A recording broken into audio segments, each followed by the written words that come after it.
Hello everybody, let's get into an in-depth analysis of Byzantium in Civilization 6.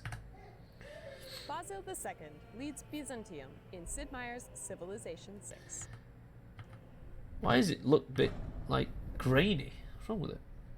A distinguished general and administrator, Basil reduced the power of the aristocracy, filled the empire's treasury, and expanded its borders. Yeah, apparently he was a really good king. But the thing is with him, apparently, well, not a king, but a ruler, apparently his successor was, like, the worst king for Byzantium. It's kind of like Marcus Aurelius and Commodus. Just yin and yang. Byzantium's unique ability is called taxis. It gives units additional combat or religious strength for each holy city converted to Byzantium's religion. So, important information there. That is holy city, not just city. It's holy city. All right.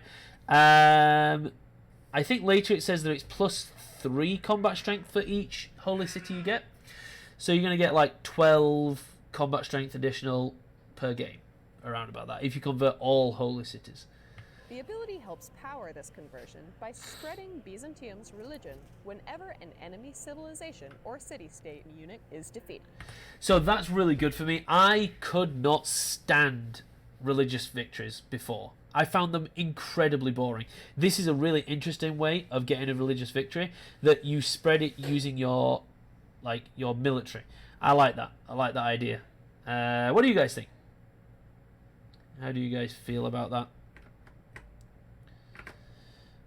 Taxis also let cities with holy sites earn bonus great profit points. So holy sites now gain an extra 1 great profit point per turn, which is basically going to guarantee you that religion early game, which you know, I think Byzantium needs a religion. Every game needs a religion. Byzantium has 2 unique units. The Dromon replaces the Quadrian, offers additional range, and receives additional combat strength against other units. And when it says extra combat strength, it's not a small amount. That's an extra 10 combat strength. 10 combat strength. Yeah. The Tagma replaces the Knight and grants nearby land units additional combat or religious strength. So they grant 4 combat strength or religious strength to nearby units. It's not... I don't know whether that stacks. I imagine it does. So if you have 4 Tagma around each other, you're going to get like an extra, 16 combat strength? That's incredible. Crusade. Yes. Now, let's talk about ways to influence and kind of ways to impact and things that really synergize well with it. Crusade. Crusade with this civilization is a necessity. Crusade gives you an extra 10 combat strength when you're in foreign cities that follow the same religion. That... yes, this civilization is basically Spain, but upgraded and just straight up better. Alright, so yeah, I think the Tagma will stack, so this is just going to be really, really good. Abuse, yeah, I was looking at the word. Should I use synergist? No, the word is abuse crusade. Byzantium's unique Hippodrome district replaces the entertainment complex, is cheaper to build, and provides additional amenities. So, I don't know if you noticed that. Let's just I'll pause it at the right place. Replaces the entertainment complex. Okay, so here it says a district unique to Byzantium. I don't know why I'm doing that. Replaces the entertainment complex district, provides +3 amenities, and is cheaper to build. With the so that's +3 amenities is really good. We'll talk about the recent patch. Now, in the recent patch, they changed the amenity system. I'm a bit worried about this, because it feels like they're doing patches not because they're needed, but because they've got new civilizations coming out. I don't like that. I don't like that system. You should patch things because they need patching, not because you want to sell more frontier passes. Yeah, I'm not happy with that. Although I think it's a change that was needed, why not do it months ago? Like, amenities have been useless forever. Now, with Byzantium coming out, now they're like, oh yeah, we changed the amenities, and here's a civilization that synergizes well with amenities. Please buy our, please buy our frontier pass. I don't like that. You should do the patches because the game needs it, not because you want to sell more stuff. The next thing that she talks about is what makes Byzantium. It's already very strong. The next thing makes it overpowered, broken. Complex is cheaper to build and provides additional amenities. When the Hippodrome and its buildings are constructed, they also grant a free heavy cavalry unit that does not cost maintenance. I don't know if you caught that. Heavy cavalry unit for free that does not cost maintenance. What? Now, may I remind you that the Tagma is a heavy cavalry unit for free that doesn't cost maintenance, that you unlock with Divine Right, which you always unlock very early. Whoo! Byzantium is broken. It'll get patched. It should do. So, power creep. In fact, we'll talk about power creep at the end of the video. Not now. Basil's ability is called Porphyrogennetos. Yeah, I'm never going to be pronouncing that. It allows heavy and light cavalry units to do full damage against cities following the same religion as Byzantium. Use Crusade. Now, I don't know if you noticed there, guys. Porphyrogennetos. A minute. It allows heavy and light cavalry. Now, I want to know. I know that the wall goes down. Does the health of the city go down, guys? Please watch it. I'm very old. Full damage against cities following the same religion as Byzantium. It does. So it does full damage to both the city walls and the city health. Byzantium's broken. Byzantium is... I'm going to be playing the hell out of them because they look so much fun. I'm going to have so much fun with them. I think they're actually more fun than Gran Colombia. And I think they're just as good. So, all the evidence of everything that I talked about. +3 combat strength for each holy city. +4 combat strength or religious strength when one of these is nearby. And +10 combat strength against units. So, you could honestly have a unit, a Tagma, that's... Well, yeah, you said 8. So if 8 Tagmas next to each other, then it would be plus... What's that? 36.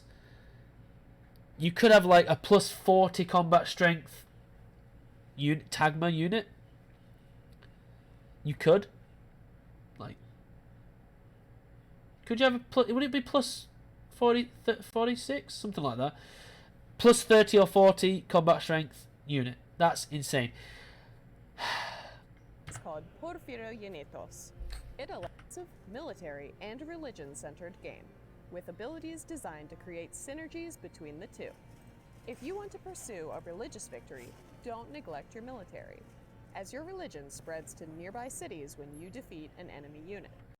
What I do love about Byzantium is that they are 10 out of 10 focus for religion and a 10 out of 10 focus for domination. Like, they'll be so much fun to play when you're going for domination and religion. Which is really good because I think that religion kind of was lacking a little bit. Like, you know, apostles and missionaries, and that's literally all you did. It wasn't that fun to play. Let's be honest. Religious victories were like, oh, I've got an achievement, religious victory, bada bing, bada boom. It wasn't that much fun to play. Now with Byzantium, I think it'll be a lot more fun to play. With the when you defeat an enemy unit, it spreads, blah blah blah. Really, really fun. Something someone brought up is vampires. Vampires with this. Vampires, maybe not some. Wait. No, because vampires get extra ability, extra combat damage when they kill a unit. Or when a unit dies near them. Oh. Yeah, vampires will be good. Good with Byzantium. With the... Then again, I feel like Void Singers is just so good with Faith. Like, I just played a Guitarja Indonesia stream, and Void Singers plus Guitarja plus anyone with Faith is just game over. It's so much fun. So I think Vampires and Void Singers are going to be OP with Byzantium. So yeah, I think they're going to be 10 out of 10 for religion, 10 out of 10 for domination, which I feel like every civilization should be. Every civilization should be, 9 or 10 out of 10 for 2 of the victory conditions, or even 1 of the victory conditions. I don't like that civilization seems to be making some civs that are a little too good in multiple areas. The 2 recent ones that come to mind immediately are Ethiopia, which gets 15% of its... Is it 15% of its faith as like science and culture, which is just bonkers. And Gran Colombia, which is just... I think everyone agrees is kind of the most OP civilization we've had. Apparently, this is before I started playing, but release day Scythia were pretty broken. But Gran Colombia, the movement really, really makes them powerful, and the extra great generals and the benefits they give are insane. Like, I remember on release day, I played Gran Colombia, and it was the easiest game I think I've ever played. Ethiopia as well. It was just so easy to win as them. Power creep is a problem in many games at the moment. Magic the Gathering it's a big problem. Making cards that are 2 mana. It's a free sacrifice outlet. Each opponent loses 65 life and mills 1,000 cards. Ha ha ha ha ha! Fun. It's not fun. It's more fun. My favourite civilization in Civilization 6 is Indonesia. I was speaking to a guy, one of the people on the Commander group, whose favourite civilization is Sweden. Not because they're powerful, but because they're just fun. Indonesia is fun. Literally, I just kept buying ships because it's just fun to build up your empire like that. Yeah, power creep. I feel like it's kind of like I meant the analogy of Hollywood, where you just because you make something easy to do doesn't make it fun. Just because like Transformers is easy to understand doesn't make it good and doesn't make it enjoyable. Then again, Transformers made a buttload of money, so maybe I'm just wrong. That's a sad thought. I don't like to be wrong. Well, let's carry on. Similarly, if you're aiming for a domination victory, prioritize converting holy cities in other civs to your religion. Yeah, that's a really important thing. Holy cities, not regular cities. Actually, just spread your religion everywhere. Just go wild. Follow the Lord's command and spread thy seed. Byzantium's taxis ability will make those cities easier for you to conquer. Yeah, this you is gonna... can't go back to Constantinople.